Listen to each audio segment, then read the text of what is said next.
ఒక సందర్భంలో పేరు ప్రస్తావించను గానీ, ఒక సందర్భంలో నేను ఒక టెలివిజన్ సీరియల్ షూటింగ్ జరుగుతోంది. రైట్ ఆ ఇంటి మేము ఏ లొకేషన్ అయితే షూటింగ్ చేస్తున్నామో ఆపోజిట్‌లో నేనెప్పుడో పనిచేసిన ఒక అసిస్టెంట్ డైరెక్టర్ గారు. వారిప్పుడు పెద్ద డైరెక్టర్. వారి ఆఫీస్ అక్కడ ఉన్నది. ఉన్నారు అంటే ఊకే జస్ట్ ఒక హలో చెప్పడానికి నేను వెళ్ళాను. ముందు వెళ్దామా లేదా వెళ్దాం అంటే నా కలీగ్ ఎవరో వెళ్దామండి అని. అక్కడికి వెళ్ళిన తర్వాత నేను వచ్చాను ఇలాగ అని చెప్పేసారు. కుర్రాడు ఎవరు వచ్చి లేరండి ఆయన బిజీగా ఉన్నారు తర్వాత రమ్మండి అని చెప్పేసారట. ఐ సెడ్ ఫైన్ అని వెళ్ళిపోయాను. నేనేమి దాన్ని it didn't even touch my. I said maybe వాళ్ళు ఏదో డిస్కషన్లో ఉన్నారని వచ్చేసారు. తర్వాత ఒక 2 రోజుల తర్వాత సార్ మీరు వచ్చి వెళ్ళారా నేను నేనేనండి ఐఎమ్ సారీ అండి అన్నారు. అంటే మీరు వచ్చి వెళ్ళారు నా వాడు చెప్పలేదండి అని. I said okay sir cool అయిపోయినట్టు లీవ్ ఇట్ అవుట్ వదిలేయండి. సో అక్కడ నాకు వచ్చిన ఇన్ఫర్మేషన్ ఏంటి ఆ కుర్రాడు వచ్చింది చెప్పి సార్ సినిమా షూటింగ్ అంతా అయిపోయింది వేషాలు ఏమీ లేవని చెప్పమన్నారండి అని.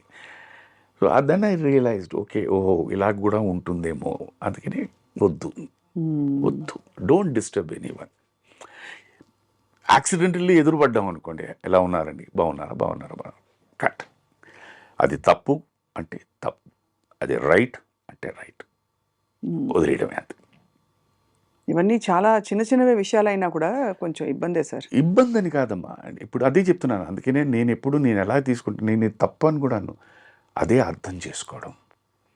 వారికి ఏంటి day in day out letters ఒక 6 నెలలండి లేకపోతే సంవత్సరం అనండి లేకపోతే 2 సంవత్సరాలండి రోజు నాలాగే ఎవరో ఒకళ్ళు వస్తూనే ఉంటారు ఆర్టిస్ట్ వేషం కోసం.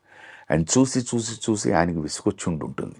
కరెక్ట్గా భోంచేసే టైంకి ఇలా ఎవడో వచ్చాడంటే బహుశా ఇదేమో అని అనుకుని ఉంటారు.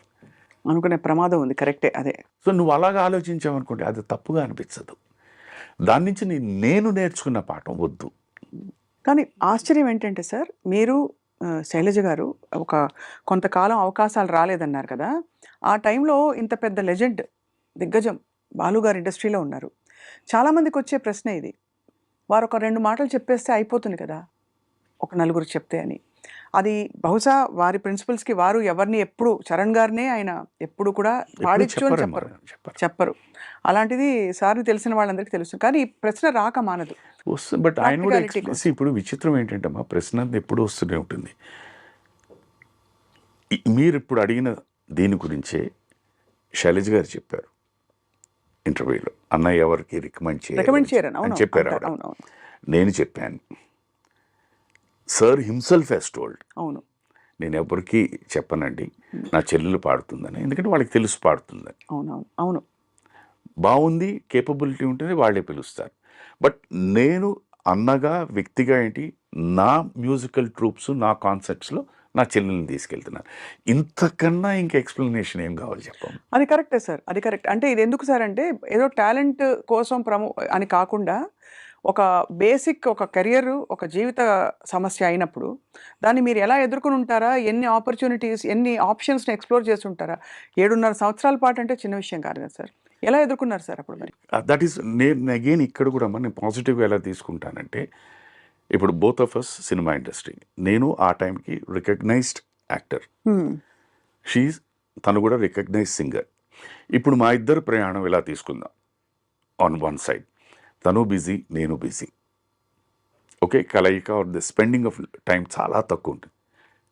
ఇవాళ మా ఇద్దరికి ఉన్న ఈ అవగాహన ఆ రోజు ఉండకపోయిందేమో. ఆ పని లేకపోవడం వల్లే ఇంత అండర్స్టాండింగ్ వచ్చిందేమో. మనిషికి ఎప్పుడు ఎవ్రీథింగ్ స్మూత్గా ఉన్నప్పుడు ఏ ప్రాబ్లం ఉండదు. కష్టాలు వచ్చినప్పుడే నిజ స్వరూపాలు బయటకు వస్తూ ఉంటాయి. అది గనక నువ్వు బ్యాలెన్స్ చేయగలిగితే లైఫ్ ఇస్ స్మూత్.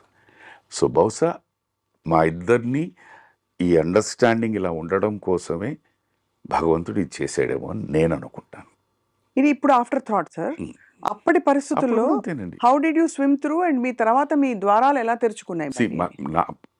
బేసిక్గా అప్పుడు ఉన్నప్పుడు ఏవో చిన్న చిన్న వస్తువులు ఉంటాయి కొనుక్కున్నవి. సో ఫస్ట్ మన ఇంట్లో ఏం చేస్తాం, ముందు పెట్టేస్తాం, వన్ బై వన్ అది అమ్మేయడమో ఏదో చేస్తాం. That's how I went through.